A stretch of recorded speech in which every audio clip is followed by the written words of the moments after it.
ಕಾನೂನನ್ನು ಕರ್ನಾಟಕ ಕಿರು ಸಾಲ ಮತ್ತು ಸಣ್ಣ ಸಾಲ ಬಲವಂತದ ಕ್ರಮಗಳ ಪ್ರತಿಬಂಧಕ ಕಾಯ್ದೆ ಅಧ್ಯಾದೇಶ 2025 ಮಾಡಿದವರು ಯಾರು? ನಾವೇ. ಅದನ್ನ ಸ್ವಲ್ಪ ಇಂಪ್ಲಿಮೆಂಟೇಷನ್ ಅಲ್ಲಿ ಸ್ವಲ್ಪ ಸಣ್ಣ ಸಣ್ಣ ಪುಟ್ಟ ದೋಷಗಳಿರಬಹುದು.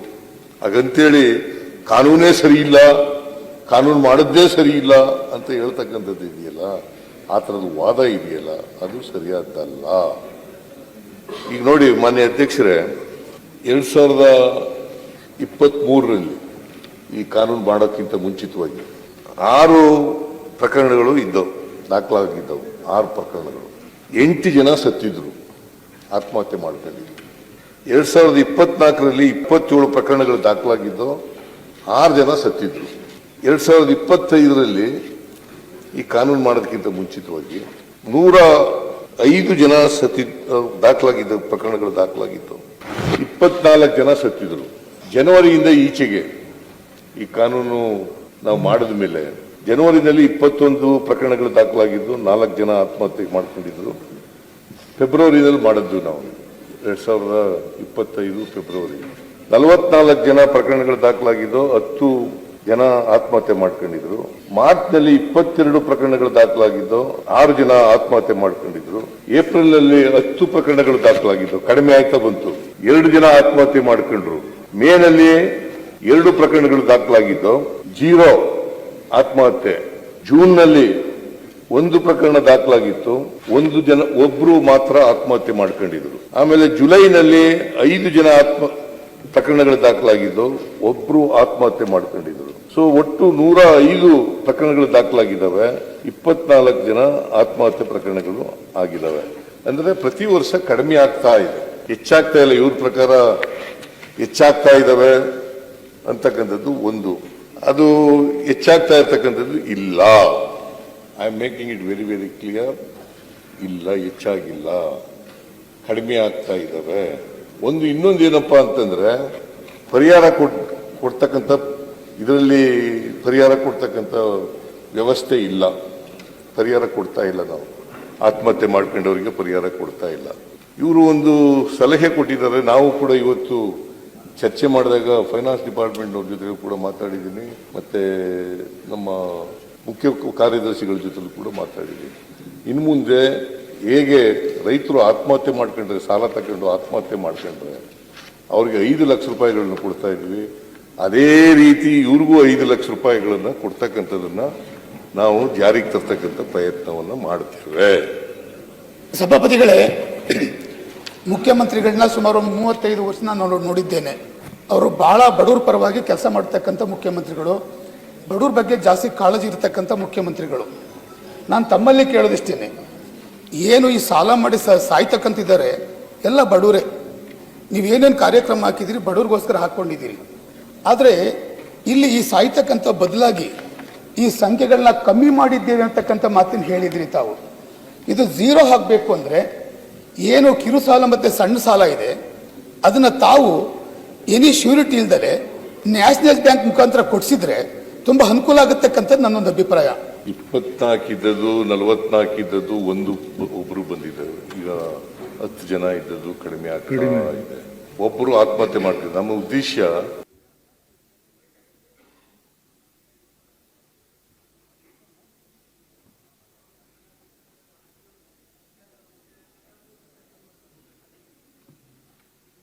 ಸನ್ಮಾನ್ಯ ಸಭಾಪತಿಯವರು,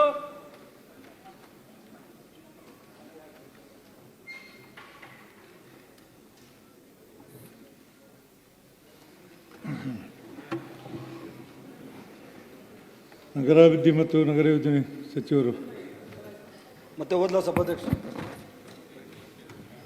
ಮಾನ್ಯ ಸಭಾಧ್ಯಕ್ಷ, ವಿಧಾನಸಭೆಯಿಂದ ತಿದ್ದುಪಡಿಯೊಂದಿಗೆ ಅಂಗೀಕೃತ ರೂಪದಲ್ಲಿರುವ 2025ನೇ ಸಾಲಿನ ಕರ್ನಾಟಕ ಪಟ್ಟಣ ಮತ್ತು ಗ್ರಾಮಾಂತರ ಯೋಜನೆ ಮತ್ತು ಕೆಲವು ಇತರ ಕಾನೂನುಗಳ ತಿದ್ದುಪಡಿ ವಿಧೇಯಕವನ್ನು ಪರ್ಯಾಲೋಚಿಸಬೇಕೆಂದು ಕೋರಿಕೊಳ್ಳುತ್ತೇನೆ. ಕರ್ನಾಟಕ ಪಟ್ಟಣ ಮತ್ತು ಗ್ರಾಮಾಂತರ ಯೋಜನೆ ಕೆಲವು ಇತರ ಕಾನೂನುಗಳ ತಿದ್ದುಪಡಿ 2025 ಪ್ರಸ್ತಾವನೆ ಮಂಡಿಸಲಾಯಿತು. ಏನಾರು ಹೇಳಿದ್ರೆ ಹೇಳಪ್ಪ ಮಿನಿಸ್ಟರ್, ಏನಾರು ಹೇಳಿದ್ರೆ ಹೇಳಿ. ಎಕ್ಸ್ಪ್ಲನೇಷನ್ ಬಗ್ಗೆ ಮಾನ್ಯ ಸಭಾಧ್ಯಕ್ಷರೇ, ಈಗ ಈ ಮುಂಚೆ ಡೈರೆಕ್ಟರ್ ಆಫ್ ಟೌನ್ ಪ್ಲಾನಿಂಗ್ ಅಂತ ಇತ್ತು ಸಭಾಧ್ಯಕ್ಷರೇ, ಅದಕ್ಕೆ ಒಬ್ಬ ಇಂಜಿನಿಯರ್ ಅದನ್ನ ಹೆಡ್ ಮಾಡ್ತಾಯಿದ್ರು ಸಭಾಧ್ಯಕ್ಷರೇ. ಅದಾದ ನಂತರ ನಾವು ಈಗ ಸಭಾಧ್ಯಕ್ಷರೇ ಒಂದು ನಿಮಿಷ ಹೇಳಿ. ಈಗ ನಾವು ಮುಖ್ಯಮಂತ್ರಿಗಳನ್ನ ಕೇಳಿದ್ದ ಇದಕ್ಕೆ ನೀವು ಕ್ಲಾರಿಫಿಕೇಶನ್ ಅವ್ರು ಬಂದಾಗ ನಮಗೆ ಕೊಡಿಸ್ಬೇಕು, ಮತ್ತೆ ಬಂದಾಗ ತಾವು ಕೊಡಿಸ್ಬೇಕು. ಇಲ್ಲ ಅಂತಂದ್ರೆ ಅವ್ರಿಗೂ ಮಾತಾಡ್ತೀನಿ. ಈಗ ನಮಗೆ ಅನೇಕ ಡೌಟ್ ಇಲ್ಲ ಸಭಾಧ್ಯಕ್ಷರೇ. ಯಾವ ರೀತಿಯಲ್ಲಿ ನೀವು ಮಾತಾಡ್ತೀನಿ. ಅದೇ 5 ಗ್ರೂಪ್ಗಳಿವೆ, ಮಾತಾಡ್ತೀವಿ. ಅದನ್ನ ಯಾವ ರೀತಿ ಹಂಚಿಕೆ ಮಾಡಿದ್ದೀರಿ? ನಿಮ್ಮ ಏನು ವಿನಂತಿ ಐತಲ್ಲ, ನಿಮ್ಮ ವಿನಂತಿ ಅಥವಾ ನಿಮ್ಮೇನು ಡೌಟ್ಸ್ ಇದೆಯಲ್ಲ ಅದನ್ನು ಅವ್ರು ಕೂಡ ಚರ್ಚೆ ಮಾಡ್ತೀನಿ, ಮಾತಾಡಿ ನಿಮ್ಗೆ ಹೇಳ್ತೀನಿ, ಆಮೇಲೆ ರೈಟ್ ಸರ್ ಸದನದಲ್ಲಿ ಕೊಡಬೇಕು ಅಂತ ನಾನು ಹೇಳ್ತೀನಿ. ವಿಚಾರ ಮಾಡೋಕ್ಕಾರೆ ಬಿಡ್ತಿರಲಿಲ್ಲ, ನನಗೆ ಬಿಟ್ಟು ನಿಮ್ಮ ಮುಂದೆ ತಿಳಿಸ್ತೇನೆ, ನಾನು ನಿಮಗೆ ತಿಳಿಸ್ತೇನೆ ಅವ್ರು ಏನು ಹೇಳ್ತಾರಂತೇಳಿ. ಅದರಿಂದ ಸಭಾಧ್ಯಕ್ಷ ದಿನಾಂಕ 7/11/2023 ಸರ್ಕಾರದಿಂದ ಒಂದು ಆದೇಶ ಹೊರಡಿಸಿದ್ದೀವಿ ಸಭಾಧ್ಯಕ್ಷ. ನಮ್ಮ ಸರ್ಕಾರ ಆಡಳಿತಕ್ಕೆ ಬಂದ ಮೇಲೆ ಒಂದು ಕಮಿಷನರೇಟ್ ಮಾಡಿ ಸಭಾಧ್ಯಕ್ಷ, ಅದಕ್ಕೊಬ್ಬ ಹಿರಿಯ IAS ಅಧಿಕಾರಿಯನ್ನು ನಾವು ಈ ಆಯುಕ್ತಾಲಯಕ್ಕೆ ಆಯುಕ್ತರನ್ನಾಗಿ ನಾವು ಮಾಡಿದ್ದೀವಿ ಸಭಾಧ್ಯಕ್ಷ. ಅದನ್ನು ಈ ಬಿಲ್ಲಲ್ಲಿ ಪ್ರಸ್ತಾವ ಮಾಡಿದ್ದೀವಿ ಸಭಾಧ್ಯಕ್ಷ. ಅದರ ಜೊತೆಯಲ್ಲಿ 1987ರಲ್ಲಿ ಈ ನಗರಾಭಿವೃದ್ಧಿ ಪ್ರಾಧಿಕಾರಗಳ ಕಾಯ್ದೆ, ಈ ಸದರಿ ಕಾಯ್ದೆಯ ಕಲಂ 78A ಇದನ್ನು ಸಹ ಈ ಕಾಯ್ದೆ ಒಳಗಡೆ ಸೇರ್ಪಡೆಗೊಳಿಸಲಿಕ್ಕೆ ನಾವು ಪ್ರಸ್ತಾವವನ್ನು ತಂದಿದ್ದೀವಿ ಸಭಾಧ್ಯಕ್ಷ. ಅದ್ರ ಜೊತೆಯಲ್ಲಿ ಸಭಾಧ್ಯಕ್ಷ ಮೈಸೂರು ಅಭಿವೃದ್ಧಿ ಪ್ರಾಧಿಕಾರ ದಿನಾಂಕ 23/5/2025 ಜಾರಿಗೆ ಬಂದಿದ್ದು, ಸದರಿ ಪ್ರಾಧಿಕಾರದೊಂದಿಗೆ ಸಮನ್ವಯ ಸಾಧಿಸುವ ಸಲುವಾಗಿ ಮೈಸೂರು ಅಭಿವೃದ್ಧಿ ಪ್ರಾಧಿಕಾರ ಕಾಯ್ದೆ 2025 ಕಲಂ 78-76A ಸೇರ್ಪಡೆ ಮಾಡಲಿಕ್ಕೆ ಈ ಒಂದು ಇದರಲ್ಲಿ ನಾವು ತಗೊಂಬಂದಿದ್ದೀವಿ, ಪ್ರಸ್ತಾವನೆ ತಗೊಂಬಂದಿದ್ದೀವಿ ಸಭಾಧ್ಯಕ್ಷರೇ. ಮತ್ತು ಸಭಾಧ್ಯಕ್ಷರೇ ಇದರಿಂದ ಅನುಕೂಲಗಳು ಭಾಳಷ್ಟು ಇದ್ದಾವೆ ಸಭಾಧ್ಯಕ್ಷರೇ. ಎಲ್ಲ ನಗರಾಭಿವೃದ್ಧಿ ಪ್ರಾಧಿಕಾರಗಳಿಗೆ KS KMS ಮಟ್ಟದ ಅಧಿಕಾರಿಗಳು ಕಮಿಷನರ್ಗಳಾಗಿ ಆಗ್ತಾಯಿದ್ವಿ ಸಭಾಧ್ಯಕ್ಷರೇ. ಅದರಿಂದ ಡೈರೆಕ್ಟ್ರಿಗೆ ಅವ್ರ ಮೇಲೆ ಅಷ್ಟೊಂದು ಹತೋಟಿ ಇರ್ತಾ ಇರಲಿಲ್ಲ ಸಭಾಧ್ಯಕ್ಷ. ಆದ್ದರಿಂದ ಒಬ್ಬ ಸೀನಿಯರ್ IAS ಆಫೀಸರ್ ಕಮಿಷನರೇಟ್ ಇರಬೇಕು ಅಂತ ಹೇಳಿ ಪ್ರಸ್ತಾವ ಮಾಡಿ ಈಗಾಗಲೇ ಅದನ್ನು ನಾವು 2023ರಿಂದನೇ ಜಾರಿಗೆ ಕೊಟ್ಟಿದ್ದೀವಿ ಸಭಾಧ್ಯಕ್ಷ. ಅದಕ್ಕೆ ರೂಲ್ಸ್ ಮಾಡಿದ್ದೀವಿ ಸಭಾಧ್ಯಕ್ಷರೇ. ಅವ್ರ ಕಾರ್ಯವ್ಯಾಪ್ತಿ ಏನು, ಕಮಿಷನರೇಟ್ ಆಗಿ ಕಮಿಷನರ್ ಅವರು IAS ಆಫೀಸರ್ ಇರ್ತಾರಲ್ಲ ಅವರ ಕಾರ್ಯವ್ಯಾಪ್ತಿ ಏನು, ಅವರ ಅಧಿಕಾರ ವ್ಯಾಪ್ತಿ ಏನು ಅಂತ ಹೇಳಿ ಈ ಪ್ರಸ್ತಾವನೆಯೊಳಗಡೆ ನಾವು ಸೇರಿಸಿದ್ದೀವಿ ಸಭಾಧ್ಯಕ್ಷರೇ. ಇದರಿಂದ ಭಾಳಷ್ಟು ತಾಂತ್ರಿಕ ಅಧಿಕಾರಿಗಳು, ಕಾನೂನು ತಜ್ಞರು ಇವರೆಲ್ಲರೂ ಇವ್ರ ಜೊತೆ ಇದ್ದು ನಗರಗಳಲ್ಲಿ ಯೋಜನಾಬದ್ಧ ಬೆಳವಣಿಗೆಗಳನ್ನು ಅನುಷ್ಠಾನ ಮಾಡಲಿಕ್ಕೆ ಪೂರಕವಾದ ಅವಕಾಶಗಳನ್ನು ಸಹ ಈ ನಾವು ಬಿಲ್ಲಲ್ಲಿ ಕಲ್ಪಿಸ್ಕೊಟ್ಟಿದ್ವಿ ಸಭಾಧ್ಯಕ್ಷರೇ. ಅದಾದ ನಂತರ ಸಭಾಧ್ಯಕ್ಷರೇ ಈ GBA ಆ್ಯಕ್ಟು ಸಭಾಧ್ಯಕ್ಷರೇ, ಈ GBA ಆ್ಯಕ್ಟಲ್ಲಿ ಕಲಂ ನಂಬರ್ 14(2)A ಈಗಾಗಲೇ ಪ್ಲಾನಿಂಗ್ ಅಥಾರಿಟಿ ಈಗಾಗಲೇ ಸೇರಿಸಿದ್ದೀವಿ ಸಭಾಧ್ಯಕ್ಷರೇ. ಇದರಿಂದ ಈ BBMP ವ್ಯಾಪ್ತಿ ಮತ್ತು BDA ವ್ಯಾಪ್ತಿ ಅಂತ ಹೇಳ್ಬಿಟ್ಟು 2 ವ್ಯಾಪ್ತಿಗಳನ್ನು ಈಗ ನಾವು ಬೇರೆ ಸೆಗ್ರಿಗೇಟ್ ಮಾಡಿದ್ದೀವಿ ಸಭಾಧ್ಯಕ್ಷರೇ. ಅದರಿಂದ ಈ ಮುಂಚೆ BDA ವ್ಯಾಪ್ತಿಗೆ BDA ಯೋಜನೆ ಮಾತ್ರ ಪ್ರಾಧಿಕಾರ ಆಗಿತ್ತು ಸಭಾಧ್ಯಕ್ಷರೇ. ಈ GBA ಇಂದ ಗ್ರೇಟರ್ ಬ್ಯಾಂಗ್ಳೂರ್ ಆ್ಯಕ್ಟ್ ಸಭಾಧ್ಯಕ್ಷರೇ, ಅದರಿಂದ ಯೋಜನಾ ಪ್ರಾಧಿಕಾರವಾಗಿ ಉಳಿದ GBAಯನ್ನು ಹೊರಗಡೆ ಇಟ್ಟು BDA ಪ್ರಾಧಿಕಾರಕ್ಕೆ ಇದ್ದಂತಹ ಒಂದು 1500 ಇದಿದೆ ಸಭಾಧ್ಯಕ್ಷರೇ. ಅಲ್ಲಿ ಬೆಂಗಳೂರು ಅಭಿವೃದ್ಧಿ ಪ್ರಾಧಿಕಾರಕ್ಕೆ 1227 ಚದರ ಕಿಲೋಮೀಟರು ಇದು ಬರ್ತಾಯಿದ್ದು ಸಭಾಧ್ಯಕ್ಷ. ಅದನ್ನು ಕಮ್ಮಿ ಮಾಡೋಕ್ಕೋಸ್ಕರ ಆಡಳಿತಾತ್ಮಕವಾಗಿ ಅನುಕೂಲ ಆಗಲಿ ಅಂತ ಹೇಳಿ GBA ಆ್ಯಕ್ಟ್ ಸಹ ಇದಕ್ಕೆ ನಾವು ಸೇರ್ಪಡೆ ಆಗಿದೆ ಸಭಾಧ್ಯಕ್ಷ. ಅದ್ರ ಪ್ರಕಾರ BBMP ವ್ಯಾಪ್ತಿಗೆ 716 ಚದರ ಕಿಲೋಮೀಟರ್ ಬರ್ತದೆ. ಆದ್ದರಿಂದ ಬರೀ ಈ BDAಗೆ 500 ಚದರ ಕಿಲೋಮೀಟರ್ ಮಾತ್ರ ಬರ್ತದೆ ಸಭಾಧ್ಯಕ್ಷ. ಆದ್ದರಿಂದ ಇದು ಇವೆರಡೂ ಆ್ಯಕ್ಟು ಜನಗಳಿಗೆ ಅನುಕೂಲ ಆಗಲಿ ಅಂತ ಹೇಳಿ ನಾವು ಕಮಿಷನರೇಟ್ ಮಾಡಿದ್ದೀವಿ. ಅದಾದ ನಂತರ GBA ಒಳಗಡೆ ಇದನ್ನು ಗ್ರೇಟರ್ ಬೆಂಗಳೂರು ಆ್ಯಕ್ಟ್ ಒಳಗಡೆ ಈ ವ್ಯಾಪ್ತಿನ ಕಮ್ಮಿ ಮಾಡಿ ಅಭಿವೃದ್ಧಿ ಪ್ರಾಧಿಕಾರ ಜೊತೆಗೆ ಗ್ರೇಟರ್ ಬ್ಯಾಂಗ್ಳೂರ್ ಅಥಾರಿಟಿನ ಸಹ ಸೇರಿಸಿದ್ದೀವಿ ಸಭಾಧ್ಯಕ್ಷ. ಗೌಡ್ರೆ ಅವ್ರಿಗೆ ಕೊಟ್ಟಿನಿ ಅವ್ರಿಗೆ ಕೊಟ್ಟು ಮಾನ್ಯ ಸುರೇಶ್ ಅವರು ಹೇಮಲತಾ ನಾಯಕ್ ಅವರಿಗೆ ಅವಾಚ್ಯವಾದಂತ ಶಬ್ದಗಳನ್ನು ಕ್ಷಮೆ ಯಾಚಿಸಬೇಕು, ಸದನದ ಕ್ಷಮೆ ಯಾಚಿಸಬೇಕು. ಯಾಕೆ ಅಂತಂದ್ರೆ ಆ ತರದ ಶಬ್ದಗಳನ್ನ ಪ್ರಯೋಗ ಮಾಡಬಾರ್ದು.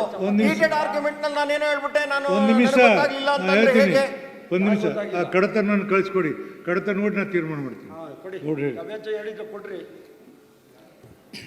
ಮಾನ್ಯ ಸಭಾಪತಿಗಳೇ, ಅವಕಾಶಕ್ಕಾಗಿ ಧನ್ಯವಾದಗಳು.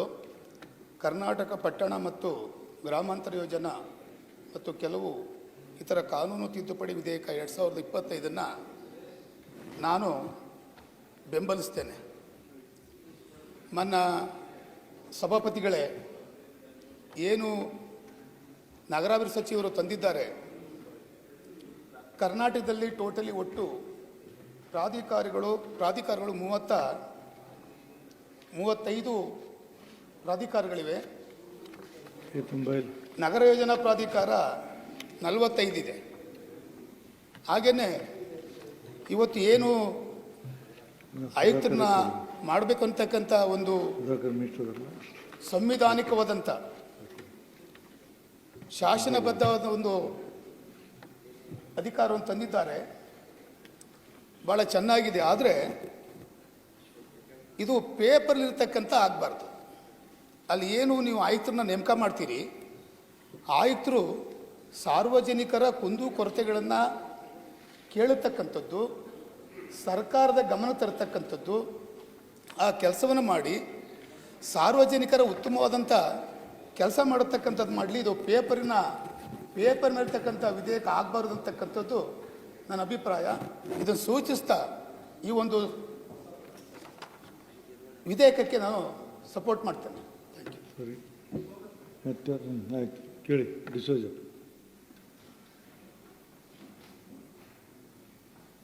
ಸನ್ಮಾನ್ಯ ನಗರಾಭಿವೃದ್ಧಿ ಸಚಿವರು ತಂದಿರುವ ಕರ್ನಾಟಕ ಪಟ್ಟಣ ಮತ್ತು ಗ್ರಾಮಾಂತರ ಯೋಜನೆ ಮತ್ತು ಕೆಲವು ಇತರ ಕಾನೂನುಗಳ ತಿದ್ದುಪಡಿ ವಿಧೇಯಕವನ್ನು ನಾನು ಬೆಂಬಲಿಸ್ತೇನೆ. ಯಾಕಂತೇಳಿದರೆ ಈ ನಗರ ಯೋಜನಾ ಪ್ರಾಧಿಕಾರ, ನಗರಾಭಿವೃದ್ಧಿ ಪ್ರಾಧಿಕಾರಗಳು ಇದು ಒಂದು ವೈಟ್ ಎಲಿಫೆಂಟ್ ಇದ್ದಾಗ, ಎಂಥದ್ದು ಬಿಳಿ ಆನೆಗಳು. ಯಾಕಂತೇಳಿದರೆ ಇದನ್ನು ರೆಗ್ಯುಲೇಟ್ ಮಾಡುವಂಥದ್ದು ಅವಶ್ಯಕತೆ ಇದೆ ಮತ್ತು ಇದಕ್ಕೆ ಬೇಕಾದಂಥ ಅಲ್ಲಲ್ಲಿ ಸ್ತರಗಳವಾಗಿ ಅಂದರೆ ಸ್ಟೆಪ್ ಬೈ ಸ್ಟೆಪ್ ಬೇಕಾಗಿರ್ತಕ್ಕಂಥ ಅಧಿಕಾರಿಗಳನ್ನು ನೇಮಕ ಮಾಡೋದು ಅವಶ್ಯಕತೆ ಇತ್ತು. ಹಾಗಾಗಿ ಇವತ್ತು ಏನು ಗ್ರಾಮಾಂತರ ಯೋಜನೆಯ ಆಯುಕ್ತಾಲಯ ಎಂದು ನಾಮಕರಣ ಮಾಡಿದ್ದಾರೆ, ಅದೊಂದು ಒಳ್ಳೆಯ ಒಂದು ಹೆಜ್ಜೆ. ಮತ್ತು ಆಯುಕ್ತರು ನೇಮಕ ಮಾಡಿ IAS ಅಧಿಕಾರಿಗಳು, ಸೀನಿಯರ್ IAS ಅಧಿಕಾರಿಗಳನ್ನು ಹಾಕಿ ಇದಕ್ಕೆ ಬೇಕಾಗಿರ್ತಕ್ಕಂಥ ರೂಪುರೇಷೆಯನ್ನು ಮಾಡ್ತಕ್ಕಂಥದ್ದಕ್ಕೆ ಅವಕಾಶ ಮಾಡಿಕೊಟ್ಟಿದ್ದಾರೆ. ಇದೊಂದು ಒಳ್ಳೆಯ ಒಂದು ತಿದ್ದುಪಡಿಯನ್ನು ತಂದಿದ್ದಾರೆ. ನಾನು ಮಾನ್ಯ ಸದಸ್ಯರು ಹೇಳಿದಾಗೆ ಇದು ಎಲ್ಲ ಮಾಡುವುದು ಸರಿ ಇದೆ, ಆದರೆ ಇದಕ್ಕೆ ರೆಗ್ಯುಲೇಟ್ ಮಾಡಿ ಇದನ್ನು ಕಾನೂನುಬದ್ಧ ಮಾಡಿ ಜನರ ಕಷ್ಟ ಮತ್ತು ಕಾರ್ಪಣ್ಯಗಳಿಗೆ ಮತ್ತು ಅಲ್ಲಿ ಬರ್ತಕ್ಕಂಥ ಏನೇನು ಬೇರೆ ಬೇರೆ ಸಮಸ್ಯೆಗಳಿರ್ತವೆ ಅದಕ್ಕೆ ಪರಿಹಾರ ಕಂಡು ಹುಡುಕೋ ದೃಷ್ಟಿಯಲ್ಲಿ ಈ ಏನು ಹೊಸ ಕಮಿಷನ್ ರೇಟ್ ಏನು ಮಾಡ್ತಾ ಇದ್ದೀರಿ ಅದು ಕಾರ್ಯಪ್ರವೃತ್ತರಾಗಬೇಕು. ಅದಕ್ಕೆ ಬೇಕಾದಂಥ ಇನ್ಫ್ರಾಸ್ಟ್ರಕ್ಚರ್ಗಳನ್ನು ಒದಗಿಸಿಕೊಡ್ಬೇಕು. ಇವತ್ತು ನಗರಾಭಿವೃದ್ಧಿ ಪ್ರಾಧಿಕಾರಗಳು ಅಂದರೆ ಅಲ್ಲಿ ಎಲ್ಲವೂ ಕಾನೂನು ಇದ್ದಾವೆ, ಬಟ್ ಬೇಕಾದ ಅಧಿಕಾರಿಗಳೇ ಇಲ್ಲದೆ ಕಾನೂನುಗಳನ್ನು ಮಾಡಿಕೊಟ್ಟು ಇದನ್ನು ಸರಿ ಮಾಡಿ ಅದು ಸರಿ ಮಾಡಿ ಅಂತೇಳಿದರೆ ಅದು ಆಗೋದಿಲ್ಲ. ಹಾಗಾಗಿ ನೀವು ಯಾವಾಗ ಕಮಿಷನ್ ರೇಟ್ ಮಾಡ್ತೀರಿ, ನಿಮ್ಮ ಜವಾಬ್ದಾರಿ ಇದೆ ಡೌನ್ ದ ಲೆವೆಲ್. ಯಾರು ಅಧಿಕಾರಿಗಳನ್ನು ನೇಮಕ ಮಾಡ್ತೀರಿ, ಹೇಗೆ ಮಾಡ್ತೀರಿ, ಖಾಲಿ ಇದ್ದ ಜಾಗಗಳನ್ನು ಹೇಗೆ ನೀವು ಭರ್ತಿ ಮಾಡ್ತೀರಿ, ಇದರ ಬಗ್ಗೆ ನೀವು ಏನಾದರೂ ಚಿಂತನೆ ಮಾಡಿದ್ದೀರಾ ಅಂತ ಹೇಳುವುದನ್ನು ಸ್ಪಷ್ಟನೆ ಕೇಳಿ ಬಯಸ್ತೇನೆ. ಕಮಿಷನ್ ರೇಟ್ ಎಲ್ಲೋ will not solve your entire problem. Your problem to be solve when there is a down the line ಸರಿಯಾಗಿ ಬಂದಾಗ ಮಾತ್ರ ಸರಿ ಮಾಡಲಿಕ್ಕೆ ಸಾಧ್ಯ ಆಗ್ತದೆ. ಈ ದೃಷ್ಟಿಯಲ್ಲಿ ತಾವು ಕೈಗೊಂಡಂಥ ಕಾರ್ಯಕ್ರಮ ಮತ್ತು ತಂದಿರ್ತಕ್ಕಂಥ ತಿದ್ದುಪಡಿ ಇದು ನಿಜವಾಗಿಯೂ ರಾಜ್ಯದ ನಗರಾಭಿವೃದ್ಧಿ ಪ್ರಾಧಿಕಾರಗಳ ಅಧಿನಿಯಮಕ್ಕೆ ಒಂದು ಒಳ್ಳೆಯ ಒಂದು ಬೆಳವಣಿಗೆ ಅಂತ ನಾನು ಭಾವಿಸ್ತೇನೆ. ಮತ್ತು ತಾವು ಕೂಡ ಒಳ್ಳೆಯ ರೀತಿ ಕೆಲಸ ಮಾಡ್ತಾ ಇದ್ದೀರಿ. ಪ್ರತಿಯೊಂದಕ್ಕೂ ನಮಗೂ ಗ್ರ್ಯಾಂಟ್ ಕೇಳಿದರೆ ಕೊಡೋದಿಲ್ಲ, ಅದು ಬಿಟ್ಟು ಬೇರೆ ಎಲ್ಲ ಕೆಲಸಗಳು ಚೆನ್ನಾಗಿ ಮಾಡ್ತೀರಿ, ಅದಕ್ಕೆ ನಿಮಗೆ ಅಭಿನಂದಿಸ್ತೇನೆ. ಪ್ರಸಾದ್, ಈ ಬಿಲ್ಗೆ ಸಂಬಂಧಪಟ್ಟಂತೆ ಈ ಕುಳಾಯಿಗಾರರಿಗೆ, ಮೂಜುಣಿಗಾರರಿಗೆ, ವಾಸ್ತುಶಿಲ್ಪಿಗಳಿಗೆ ಅಂತ ಹೇಳಿರುವಂಥದ್ರಲ್ಲಿ ಇವ್ರಿಗೆಲ್ರಿಗೂ ಸಪ್ರೇಟ್ ಆಗಿ ಕೇಳಬೇಕಾ ಇವರು ಅನುಮತಿನ, ಅಥವಾ ಒಂದೇ ಸಿಂಗಲ್ ವಿಂಡೋ ಮಾಡಿ ಒಬ್ಬ ಆರ್ಕಿಟೆಕ್ಟ್ಗೋ ಅಥವಾ ಒಬ್ಬ ಚೀಫ್ ಇಂಜಿನಿಯರೋ ಪರ್ಮಿಷನ್ ಕೇಳಿದ್ರೆ ಸಾಲದ, ಪ್ರತಿಯೊಬ್ಬರಿಗೂ ಕೊಡಬೇಕು ಅನ್ನೋ ರೀತಿನಲ್ಲಿ ಇದೆ. ಇದು ಕ್ಲಾರಿಫಿಕೇಶನ್ ಬೇಕು ಮಾನ್ಯ ಸಭಾಪತಿಗಳೇ. ಸಚಿವರು ಸುರೇಶ್. ಮೊನ್ನೆ ಸಭಾಧ್ಯಕ್ಷ ಇನ್ನೂ ಇದು ರೂಲ್ಸ್ ಮಾಡೋಕೆ ಕೊಟ್ಟಿದ್ದೀವಿ ಸಭಾಧ್ಯಕ್ಷ. ಇಲ್ಲಿ ಅನುಮೋದನೆ ಸಿಕ್ಕಾದ್ಮೇಲೆ ರೂಲ್ಸ್ ಮಾಡಿ ಅದ್ರ ಡೀಟೇಲ್ಸು ಎಲ್ಲ ಸದಸ್ಯರಿಗೂ ಕೊಡ್ತೀವಿ ಸಭಾಧ್ಯಕ್ಷ. ಇಲ್ಲಿ ನಾವು ಸಂಕ್ಷಿಪ್ತವಾದ ಉತ್ತರವನ್ನು ಆಮೇಲೆ ಕೊಡ್ತೀವಿ ಸಭಾಧ್ಯಕ್ಷ. ಈ ರೂಲ್ಸ್ ಯಾವುದು ಸಾಧಕ ಬಾಧಕಗಳು ನೋಡಿಕೊಂಡು ಸಭಾಧ್ಯಕ್ಷ ಯಾವ್ಯಾವ್ದು ಇದ್ರಲ್ಲಿ ಸೇರಿಸ್ಬೇಕು, ಯಾವ್ಯಾವ್ದು ಅಧಿಕಾರ ಕೊಡಬೇಕು ಅದನ್ನು ಮಾತಾಡಿ ನಾವು ಆಮೇಲೆ ಡಿಸೈಡ್ ಮಾಡೋದು ಸಭಾಧ್ಯಕ್ಷ. ಇನ್ನೂ ಯಾವುದನ್ನು ರೂಲ್ಸ್ ಅಮೈಂಡ್ ಮಾಡಿಲ್ಲ ಸಭಾಧ್ಯಕ್ಷ. ಮಾಡುವಾಗ ರೂಲ್ಸ್ ಪ್ರಪೋಸಲ್ಸ್ ಇದಾವೆ, ಆ ರೂಲ್ಸ್ ಪ್ರಪೋಸಲ್ ಮಾಡಿದವಾಗ ಎಲ್ಲ ಸದಸ್ಯರುಗಳು ಹೇಳಿ ಕಳಿಸ್ತೀವಿ. ಅದನ್ನ ನಾನು ಪ್ರಸ್ತಾಪ ಕಳಿಸ್ತೀನಿ. ಅವ್ರು ಹೇಳಿದ ಏನಾದ್ರು ಮಾಹಿತಿ ಇಟ್ಕೊಳ್ಳಿ. ಹಾಂ ಸಭಾಧ್ಯಕ್ಷ. ರೂಲ್ಸ್ ಮಾಡುವಾಗ ನೆನಪಿಟ್ಕೊಳ್ಳಿ. ಓಕೆ ಸಭಾಧ್ಯಕ್ಷ. ಕರ್ನಾಟಕ ಉತ್ತರ ಹೇಳಿದ್ರಲ್ಲ ನೀವು ಉತ್ತರ. ಪ್ರಶ್ನೆ ಏನೆಂದರೆ, ವಿಧಾನಸಭೆಯಿಂದ ತಿದ್ದುಪಡಿಯಿಂದ ಅಂಗೀಕೃತವಾದ ರೂಪದಲ್ಲಿರುವ ಕರ್ನಾಟಕ ಪಟ್ಟಣ ಮತ್ತು ಗ್ರಾಮಾಂತರ ಯೋಜನೆ ಮತ್ತು ಕೆಲವು ಇತರ ಕಾನೂನುಗಳ ವಿಧೇಯಕ 25 ಪರಿಗಣಿಸಬೇಕೆಂದು ಸೂಚಿಸುತ್ತೇನೆ. ಪ್ರಸ್ತಾವದ ಪರವಾಗಿ ಯಾವುದೆಂದು ಸೂಚಿಸಬೇಕು? ವಿರೋಧವಾಗಿ ಇಲ್ಲವೆಂದು ಸೂಚಿಸಬೇಕು. ಪ್ರಸ್ತಾವ ಹೌದೆನ್ನುವ ಪರವಾಗಿ ಎಂದು ಭಾವಿಸುತ್ತೇನೆ. ಪ್ರಸ್ತಾವ ಹೌದೆನ್ನುವ ಪರವಾಗಿ ಭಾವಿಸುತ್ತೇನೆ. ಪ್ರಸ್ತಾವ ಹೌದೆನ್ನುವ ಪರವಾಗಿದೆ. ಪ್ರಸ್ತಾವ ಹೌದೆನ್ನುವ ಪರವಾಗಿದೆ. ಪ್ರಸ್ತಾವ ಅಂಗೀಕಾರವಾಗಿದೆ. ಈಗ ವಿಧೇಯಕವನ್ನು ಖಂಡವಾಗಿ ತೆಗೆದುಕೊಳ್ಳಲಾಗುವುದು. ಪ್ರಶ್ನೆ ಏನೆಂದರೆ, 2ರಿಂದ 4ನೇವರೆಗಿನ ಖಂಡಗಳು ವಿಧೇಯಕದ ಭಾಗವಾಗಿರಬೇಕು. ಪ್ರಸ್ತಾವದ ಪರವಾಗಿರೋರು ಹೌದೆಂದು ಸೂಚಿಸಬೇಕು. ವಿರೋಧವಾಗಿ ಇಲ್ಲವೆಂದು ಸೂಚಿಸಬೇಕು. ಪ್ರಸ್ತಾವ ಹೌದೆನ್ನುವ ಪರವಾಗಿದೆ ಎಂದು ಭಾವಿಸುತ್ತೇನೆ. ಪ್ರಸ್ತಾವ ಹೌದೆನ್ನುವ ಪರವಾಗಿದೆ. ಪ್ರಸ್ತಾವ ಹೌದೆನ್ನುವ ಪರವಾಗಿದೆ. ಪ್ರಸ್ತಾವ ಅಂಗೀಕರಿಸಲ್ಪಟ್ಟಿದೆ. 2ರಿಂದ 4 ಖಂಡಗಳ ವಿಧೇಯಕ ಸೇರಿಸಲಾಗಿದೆ. ಪ್ರಶ್ನೆ ಏನೆಂದರೆ, ಮೊದಲನೇ ಖಂಡಕ ಪೀಠಿಕೆ ಮತ್ತು ಶೀರ್ಷಿಕೆಗಳ ವಿಧೇಯಕದ ಭಾಗವಾಗಿರಬೇಕೆಂದು ಸಭೆಯ ಮುಂದಿರುವ ವಿಷಯ. ಪ್ರಸ್ತಾವದ ಪರವಾಗಿರುವ ಹೌದೆಂದು ಸೂಚಿಸಬೇಕು. ವಿರೋಧವಾಗಿ ಇಲ್ಲವೆಂದು ಸೂಚಿಸಬೇಕು. ಪ್ರಸ್ತಾವ ಹೌದೆನ್ನುವ ಪರವಾಗಿ ಭಾವಿಸುತ್ತೇನೆ. ಪ್ರಸ್ತಾವ ಹೌದೆನ್ನುವ ಪರವಾಗಿದೆ. ಪ್ರಸ್ತಾವ ಹೌದೆನ್ನುವ ಪರವಾಗಿದೆ. ಮೊದಲನೇ ಖಂಡ ಪೀಠಿಕೆ ಮತ್ತು ಶೀರ್ಷಿಕೆ ವಿಧೇಯಕ ಸೇರಿಸಲ್ಪಟ್ಟಿವೆ. ಸಚಿವರು, ನಾನು ನಗರಾಭಿವೃದ್ಧಿ ಸಚಿವರು, ಅದಕ್ಕೆ ಅಂಗೀಕಾರಕ್ಕೆ ಬೇಕೆಂದು ಕೋರಿಕೊಳ್ಳುತ್ತೇನೆ. ವಿಧಾನಸಭೆಯಿಂದ ತಿದ್ದುಪಡಿಯೊಂದಿಗೆ ಅಂಗೀಕೃತವಾದ ರೂಪದಲ್ಲಿರುವ ಕರ್ನಾಟಕ ಪಟ್ಟಣ ಮತ್ತು ಗ್ರಾಮಾಂತರ ಯೋಜನೆ ಮತ್ತು ಕೆಲವು ಇತರ ಕಾನೂನುಗಳ ವಿಧೇಯಕ 2020 ಅಂಗೀಕರಿಸುವುದು. ಪ್ರಸ್ತಾವದ ಪರವಾಗಿರುವ ಹೌದೆಂದು ಸೂಚಿಸಬೇಕು. ವಿರೋಧವಾಗಿ ಇಲ್ಲವೆಂದು ಸೂಚಿಸಬೇಕು. ಪ್ರಸ್ತಾವ ಹೌದೆನ್ನುವ ಪರವಾಗಿದ್ದು ಭಾವಿಸುತ್ತೇನೆ. ಪ್ರಸ್ತಾವ ಹೌದೆನ್ನುವ ಪರವಾಗಿದ್ದು ಭಾವಿಸುತ್ತೇನೆ. ಪ್ರಸ್ತಾವ ಹೌದೆನ್ನುವ ಪರವಾಗಿದೆ. ಪ್ರಸ್ತಾವ ಹೌದೆನ್ನುವ ಪರವಾಗಿದೆ. ಪ್ರಸ್ತಾವ ಅಂಗೀಕಾರವಿದೆ. ಆ ವಿಧೇಯಕ ಅನುಮೋದನೆ ದೊರೆತಿದೆ. ನೆಕ್ಸ್ಟ್ ಕೊಡಮ್ಮ. ನೆಕ್ಸ್ಟ್ ಕೊಡಿ. ಇನ್ನೊಂದಿದೆಯಾ? ಯಾರು ಇವ್ರದ್ದು ಗುಂಡೂರಾವ್, ದಿನೇಶ್ ಗುಂಡೂರಾವ್ ಅವರನ್ನ ನಗರಾಭಿವೃದ್ಧಿ ಅಲ್ಲ, ಇಲ್ಲ ಸರ್, ದಿನೇಶ್ ಗುಂಡೂರಾವ್ ಅವರಲ್ಲ, ಸುರೇಶ್ ಮಹಾನಗರ ಪಾಲಿಕೆ ಕಾಯ್ದೆ ಮುಗಿಸೋಣ. ಮಾನ್ಯ ನಗರಾಭಿವೃದ್ಧಿ ಮತ್ತು ನಗರ ಯೋಜನೆ ಸಚಿವರು ವಿಧಾನಸಭೆಯಿಂದ ಅಂಗೀಕೃತ ರೂಪದಲ್ಲಿ ಕರ್ನಾಟಕ ನಗರ ಪಾಲಿಕೆ ವಿಧೇಯಕ 2020 ಪ್ರಸ್ತಾವನೆ ಪ್ರದರ್ಶಿಸಬೇಕೆಂದು ಸೂಚಿಸುತ್ತೇನೆ. ಮಾನ್ಯ ಸಭಾಧ್ಯಕ್ಷರೇ, ಕರ್ನಾಟಕ ವಿಧಾನಸಭೆಯಿಂದ ಅಂಗೀಕೃತ ರೂಪದಲ್ಲಿರುವ 2025ನೇ ಸಾಲಿನ ಕರ್ನಾಟಕ ನಗರ ಮತ್ತು ನಗರ ಪಾಲಿಕೆಗಳ ತಿದ್ದುಪಡಿ ವಿಧೇಯಕವನ್ನು ಪರ್ಯಾಲೋಚಿಸಬೇಕೆಂದು ಕೋರಿಕೊಳ್ಳುತ್ತೇನೆ. ಕರ್ನಾಟಕ ನಗರ ಪಾಲಿಕೆ ವಿಧೇಯಕ 2 ಪರಿಗಣಿಸುವ ಪ್ರಸ್ತಾವನೆ ಮಂಡಿಸಲಾಯಿತು. ಸಚಿವರು ಏನೋ ಹೇಳಿದ್ರೆ ಹೇಳಿ. ಮಾನ್ಯ ಸಭಾಧ್ಯಕ್ಷರೇ, ಈ ಇಡೀ ನಗರ ಪಾಲಿಕೆಗಳಿಗೂ ಪುರಸಭೆಗಳಿಗೂ ಸಂಬಂಧಪಟ್ಟಂಗೆ ಸಭಾಧ್ಯಕ್ಷರೇ, ಮುಂಚೆ ಲೈಸೆನ್ಸ್ ಹಾಕಿದ್ರೆ ಸಭಾಧ್ಯಕ್ಷರೇ ಇಂಜಿನಿಯರ್ಸ್ ಎಲ್ಲ ಹೋಗಿ ಅವರೇ ಸ್ಪಾಟ್ ಇನ್ಸ್ಪೆಕ್ಷನ್ ಮಾಡಿ ಪ್ಲ್ಯಾನ್ ಸ್ಯಾಂಕ್ಷನ್ ಎಲ್ಲ ಕೊಡಬೇಕಾಗಿತ್ತು ಸಭಾಧ್ಯಕ್ಷರೇ. ಈಗ ಸೆಂಟ್ರಲ್ ಗೌರ್ಮೆಂಟ್ ಅವರು EODB ಕೇಂದ್ರ ಸರ್ಕಾರ ನಿರ್ದೇಶನಗಳು ಕೊಟ್ಟಿದೆ ಪ್ರಭಾಕರ. ಅದರ ಪ್ರಕಾರ ಕಟ್ಟಡ ಅನುಮೋದನೆ ಪ್ರಕ್ರಿಯೆಯನ್ನು ಇದು ನಾವು ಈಸಿ ಮಾಡಬೇಕು ಅಂತ ಹೇಳಿ ಸಭಾಧ್ಯಕ್ಷರೇ ಸರಳೀಕೃತಗೊಳಿಸಬೇಕು ಅಂತೇಳಿ ಎಂಪ್ಯಾನೆಲ್ಡ್ ಪ್ರೊಫೆಷ್ನಲ್ಸ್ ಅಂತ ಹೇಳ್ಬಿಟ್ಟು ಒಂದಷ್ಟು ಜನನ ಇಡೀ ರಾಜ್ಯದ ನೇಮಕ ಮಾಡ್ತಾ ಇದ್ದೀವಿ ಸಭಾಧ್ಯಕ್ಷರೇ. ಅವರೆಲ್ಲ ಲೈಸೆನ್ಸ್ಡ್ ಇರೋವಂಥವ್ರು. ಅವ್ರ ಹತ್ರ ಅಪ್ಲಿಕೇಶನ್ ಹಾಕಿದ್ರೆ ಅವರು ಸರ್ಕಾರಕ್ಕೆ ಮತ್ತು ಸ್ಥಳೀಯ ನಗರ ಪಾಲಿಕೆಗಳಿಗೆ ಅವರು ಆ ಪ್ರಸ್ತಾವನೆಯನ್ನು ಸಲ್ಲಿಸ್ತಾರೆ ಸಭಾಧ್ಯಕ್ಷರೇ. ಸರಿ ಇದೆಯಾ ತಪ್ಪಿದೆಯಾ ಅಂತ ಅವರೇನೆ ತೀರ್ಮಾನ ಮಾಡ್ತಾರೆ ಸಭಾಧ್ಯಕ್ಷರೇ. ಸೊ ಸರಿ ಇದ್ದರೆ ನಾವು ಅದಕ್ಕೆ ಲೈಸೆನ್ಸ್ ಕೊಡ್ತೀವಿ ಸಭಾಧ್ಯಕ್ಷ, ಈಸಿ ಆಗಲಿ ಅಂತ ಸಭಾಧ್ಯಕ್ಷರೇ. ಸಪೋಸ್ ಅವರೇನೇ ಎಂಪ್ಯಾನಲ್ಡ್ ಯಾರು ಪ್ರೊಫೆಷ್ನಲ್ಸ್ ಇದ್ದಾರೆ, ಇಂಜಿನಿಯರ್ಸು, ವಾಸ್ತುಶಿಲ್ಪಿಗಳು, ಅವರು ಆರ್ಕಿಟೆಕ್ಟ್ಸ್, ಇಂಜಿನಿಯರ್ಸ್ ಅವರೆಲ್ಲ ಯಾರಿದ್ದಾರೆ ಸಭಾಧ್ಯಕ್ಷ, ಅವರು ತಪ್ಪು ಮಾಡಿದ್ರೆ ಮತ್ತು ಅವರಿಗೆ ಲೈಸೆನ್ಸ್ ಕ್ಯಾನ್ಸಲ್ ಮಾಡೋವಂಥದ್ದು, ಅವ್ರಿಗೆ ಶಿಕ್ಷೆ ಕೊಡುವಂಥದ್ದು, ಅವರಿಗೆ ಫೈನ್ ಹಾಕುವಂಥದ್ದನ್ನ ನಾವು ಈ ತಿದ್ದುಪಡಿಯಲ್ಲಿ ನಾವು ತಗೋಬರ್ತಾ ಇದ್ದೀವಿ ಸಭಾಧ್ಯಕ್ಷ. ಇದು ಕರ್ನಾಟಕ ಸೆಂಟ್ರಲ್ ಗೌರ್ಮೆಂಟ್ ಆ್ಯಕ್ಟ್ ಅವರು ಇದನ್ನು ಆ್ಯಕ್ಟ್ ಅಲ್ಲ ಸಭಾಧ್ಯಕ್ಷ, ಅವರು ಇದನ್ನು ರೆಫರ್ ಮಾಡಿದ್ದಾರೆ ಸಭಾಧ್ಯಕ್ಷರೇ. ಎಂಪ್ಯಾನಲ್ಡ್ ಇವರಿಗೆ ಪ್ರೊಫೆಷ್ನಲ್ಸ್ಗೆ ಅವಕಾಶ ಮಾಡಿಕೊಡಿ ಅಂತೇಳಿ.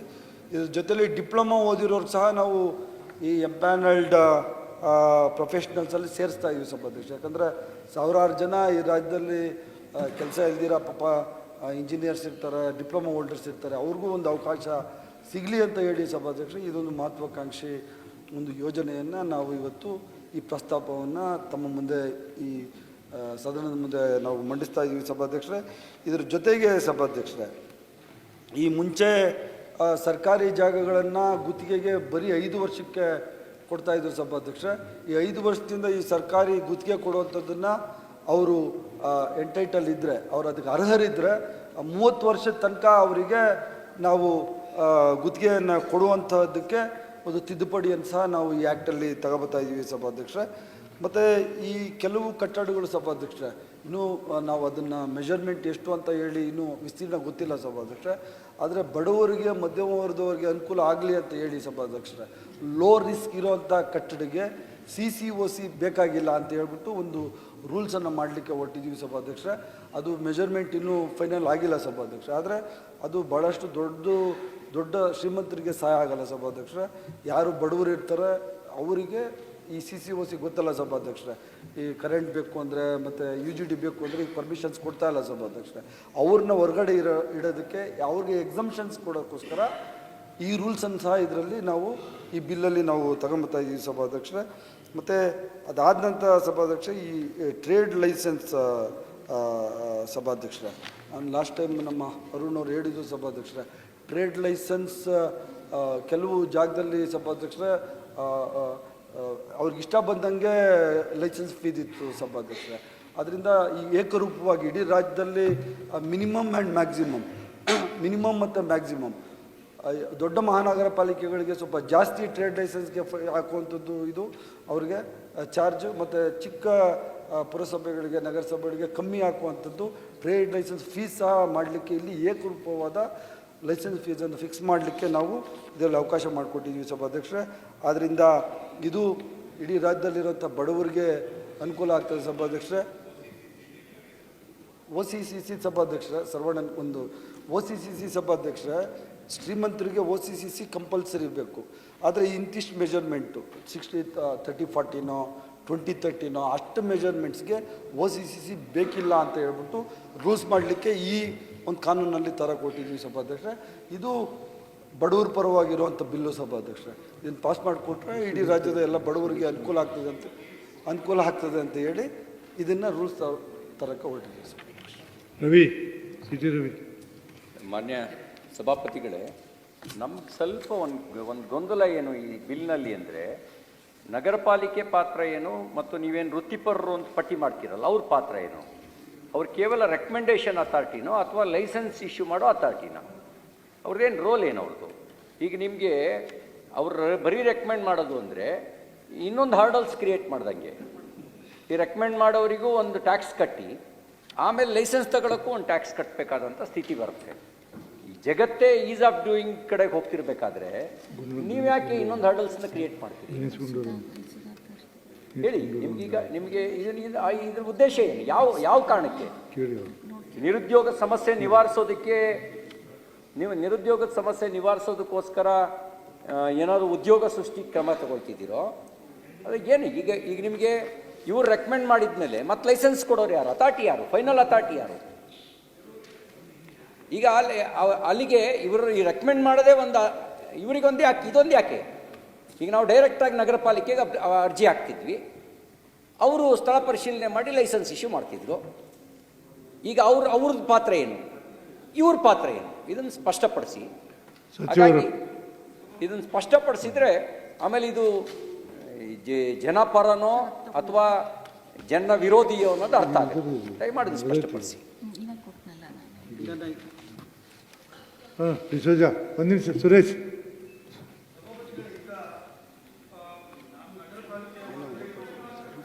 ನಾವು ನಗರ ಪಾಲಿಕೆ ಒಳಗಡೆ ಇರುವವರು.